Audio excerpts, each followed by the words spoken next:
नमस्कार, जादुई कलम में आपका स्वागत है। बऱ्याच ठिकाणी इलेक्ट्रॉनिक आणि प्रिंट मीडियाने 90% वस्तुस्थिती मांडण्याचा प्रयत्न केला आणि म्हणून तुमच्याशी हितगुज विकसित भारताचा संकल्प घेऊन आपण वाटचाल केली आणि त्याचाच परिणाम आपल्याला मतांमध्ये अख्ख्या महाराष्ट्रात दिसून लागला आणि म्हणून लोकांना शेतीच्या विषयात सिंचनामध्ये केलेलं काम, वीज बिलामध्ये शेतकऱ्यांना दिलेला दिलासा, लाडक्या बहिणींचा केलेला विचार, राष्ट्रीय महामार्गात गडकरी साहेबांनी केलेलं काम,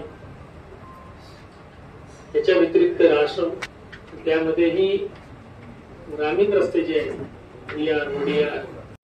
अकोला पश्चिम विधानसभेमध्ये सर्व लोकांनी जे सहकार्य केलं, ही जी मतं दिली, याबद्दल सर्वांचे मनापासून आभार मानतो। येणाऱ्या काळामध्ये सगळ्यांना शुभेच्छा। आपण या निवडणुकीमध्ये ज्या ज्या घटना घडल्या, ज्या निवडणूक कार्यकर्त्यांनी झेलली, पेलली आणि चांगल्या मताधिक्यावर तिथे नेऊन ठेवलं, असा आमचा नारा आहे। किंवा आता जे झालं ते विसरून पुन्हा नव्याने भारतीय जनता पार्टीचे सर्व कार्यकर्ते, सर्व लोकांना जनतेच्या कामासाठी पुन्हा पूर्ववत सुरू होऊन येणाऱ्या काळामध्ये ज्या ज्या सगळ्या कामं पडतील, विकासाच्या दृष्टीनं या शहराचं काम करणार आहे।